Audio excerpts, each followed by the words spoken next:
Hello. Hello, does this work? Can you guys hear me? Yeah. What's up, everyone? I'm Brink. I'm a senior at Conestoga, and I'm here to talk to you today about social media, your cell phone, and your attention span, and how it's all connected. So, pay attention. It's game time. If you've ever heard of stacking, it's a game that you play maybe at the dinner table, but I'd like you to all take your cell phone out of your pocket, and maybe the people next to you or around you, like, make a little stack so you can focus. You don't need your phone for this. Face down.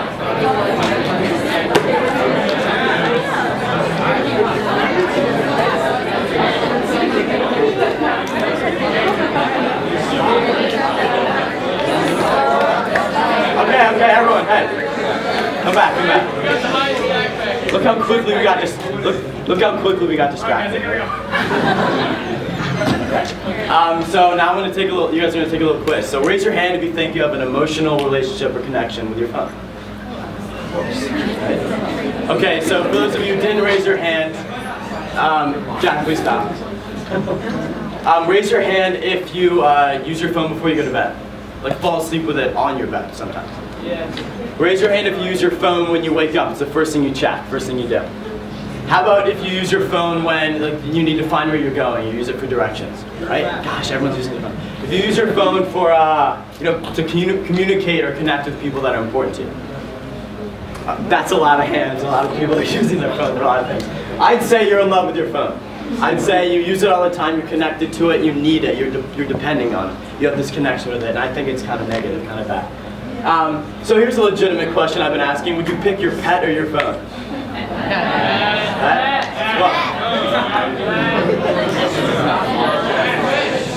Okay, hey. So the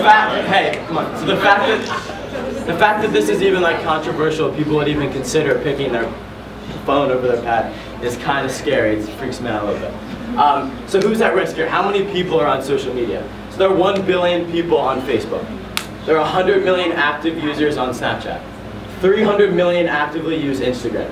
974 people are on Twitter. 12 people on MySpace. But like that's a lot of people. That's a lot of people that use social media every day, and it's this negative thing, and it's not what you want to be doing. So why are you addicted to your phone? Why are you addicted to social media? One, social media is with you wherever you go. The phone's always in your pocket. It's always with you. You're always getting these notifications, always having to check it. And there's something called dopamine that's released in your brain. And what that is, it's a chemical that your brain releases, and it's at the root of every single addiction that so it's a reward. You're getting this reward, this good feeling, because dopamine's released. So there's something called the reward of the hunt. So that's when you go to check your phone, you get a notification, you're actually checking it, dopamine's released. So you feel good. There's the reward of self. Dopamine's released because you're getting a like on Instagram, or someone texted you, you get a Snapchat. The reward of tribe, if you're in a group chat, you're talking to a lot of people, a lot of likes, you feel good about yourself. And here's a cycle that shows your phone buzzes, dopamine's released, so you feel good. You anticipate when you're going to check it, and you actually check it, and then when you see that you got a like or a text, and you're stuck in this cycle, this habit's formed, and you start to check your phone, and you know it's bad when you start to check your phone when you don't even have the notification. Who does that? Like, you guys start looking at your phone repeatedly even though there's nothing to look at. And this is a bad habit, something that's going on. So let's talk about what this social media is doing to you. One, it's clearly addictive, very addictive. And you're starting to compare yourself to others. So studies show that if you use Facebook and you check Facebook, you're less happy because you're seeing these pictures of people who are living like the dream, right? There's all this like glamorous life, but it's not actually true because no one's posting like that bad picture on Instagram. You only post like the perfect picture, the one that makes you look great. So you feel bad because you're seeing this unrealistic version of people. It decreases your emotional IQ or EQ. So you actually become worse at conversation. Social situations become awkward and you feel like distant because you're so used to this screen time rather than talking to someone face to face. It increases bullying. I'm sure you all know we had like bullying scandal, there's a lot of stuff going on. But this is because of anonymity is with your phone. When you feel disconnected so you can say whatever you want. It's not going to be traced back to you when it really is. So you can feel like you can say whatever you want without having a punishment. There's increased depression. So University of Michigan did a study that shows that if you have your phone on you, you're overall less happy than when you don't have your phone. So that's pretty black and white. So when you have your phone on you, you're less happy. So why would we want to have it on us all the time? FOMO is real. If you don't know what FOMO is, it's the fear of missing out. So when you're home alone on a Friday night or Saturday, and you check a Snapchat story and people are having fun, like you feel worse about yourself because you think everyone's living such a glamorous life.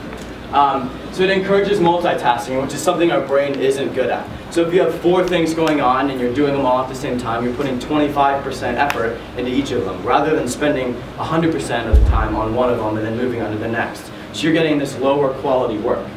And then the big thing here is it's decreasing your attention span, which is one of the most valuable things we have. It's what we're focusing on, it's what we're doing. So I'm going to quickly check in. How's everyone doing? You've been without your phone for around like 8 or 9 minutes now. You guys okay? Thomas, how you doing? Okay. Anyone feel like antsy, like they need to check it or something? I know people up here aren't paying attention, but that's all right. Okay, so.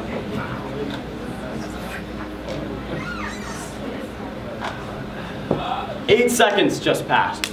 That's our average attention span. In 2000, it was 12 seconds, but now it's 8 seconds. That's how long we can pay attention to. And so you might be wondering why is like Mr. Bubbles up here on the screen. It's because the average attention span of a goldfish is 9 seconds. That's a problem. We can't focus for as long as a goldfish can. And when I'm saying attention span, I mean like your subconscious, your unconscious attention. So without thinking about focusing, how long are you paying attention to something before you jump on to the next thing? So I think this is a problem, something we need to change. So why is it decreasing? The Vine effect is something that I like to explain through like a grabber. You know, if you're writing an essay and you have the grabber, which is like the most interesting thing, so you have to grab their attention. But imagine if, you know, society's saying the entire essay needs to be a grabber now. You have to put this high quality thing out, and so that's all you can produce. And then everything is shortened. So Instagram's 15-second video, Vine's 6 seconds, Twitter's 140 characters, right? So everything's so short. Well, that's not really a problem, but when you combine them both, that's when the real problem happens, because we are overstimulating our brains. We are putting out this, 6-second video of highest quality entertainment, and our brain's becoming accustomed to that, and that's all we see, and that's all we want to use. And so when we have to do like regular activities, like read a book, it becomes difficult because that actually takes time and thought. And all this information's at our fingertips. So I have Google in my pocket at all times. I can always figure out any information, find anything. And that's changed, and this is changing the way we think. Because if you think about it, back in the old day, if I wanted to find a definition of something, I'd have to read like the dictionary, actually take time to look it up. If I wanted to know who someone was, I'd have to read a book on them. If I wanted to know where something was, I'd have to use a map or a globe or something. And so this Google is a shortcut, and it's eliminating this thought process that really is ingrained in us, and now it's like leaving. We don't have this thought process anymore because of this Google or Bing, which no one uses. But so it's changing the way we think. We no longer delve and take time and really like figure things out and understand why things are, because we're just so quick to jump to the answer, and it's changing the way we literally think. So why should you care, and what does this mean? Who are these people, you might ask? Mr. and Mrs. Brink, my parents. They're up here because together combined, they have 50 years of career service experience. And what is career services? Well, it's the middleman from when you graduate college to when you get your job. And what they do, what they've done for 50 years is find people jobs. They market for you, they advertise for you, they get your name out there. And every employer, CEO, businessman they talk to, what they say is, what do you want in an employer? What do you want in someone who's working for you? And over again, everyone has continually said, someone that can sit down and work hard for a long period of time. Someone who can focus. Someone who can pay attention. Because they want high quality work. They want someone that can get through it without being distracted and taking a lot of time, because time is an invaluable resource. And so, this is what's going on in our job market, and so that's what they want, and we don't really have that anymore. This is your life, this is who you are, this is who we are. My parents don't have this problem. Your parents don't have this problem. We have this problem. Our attention span is decreasing, not theirs. So I think as a whole, we really need to come together and change that, because I don't want to struggle to get a job because I can't focus. So now I have a video to show.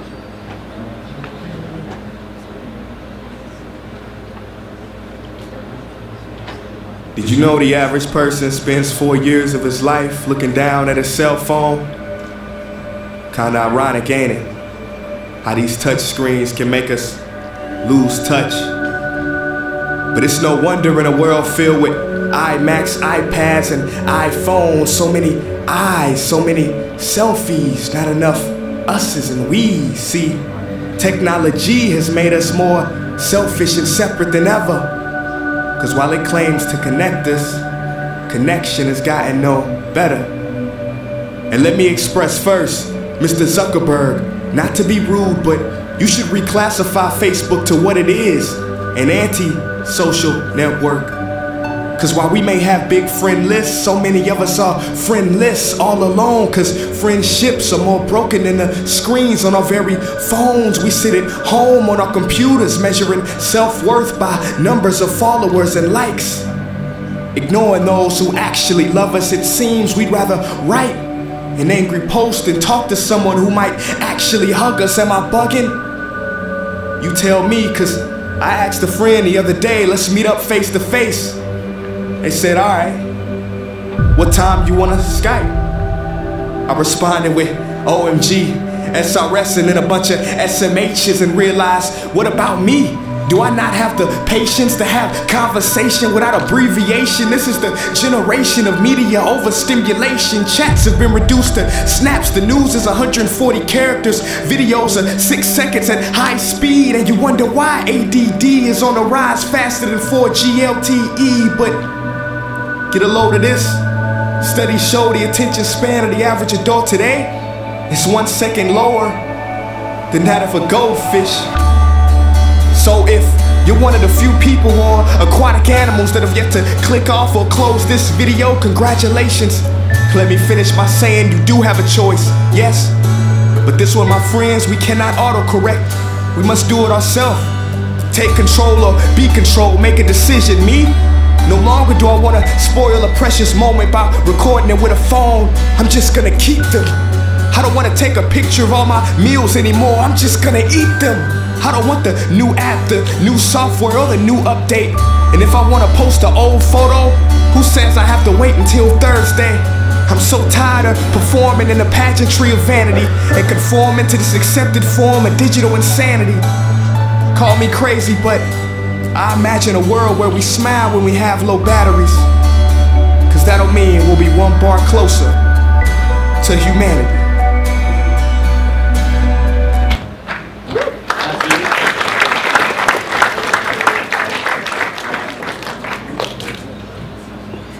So, I thought that video was pretty cool. So did I. Thank you. Okay, so let's not be screenagers, you know? Let's reverse this process. And I know probably you're all thinking, oh, I use my phone too much. I can't really get out of this cycle. I'm stuck in this. And that is sort of true, but we can't completely put our phone down. That's absolutely true. So what can we do?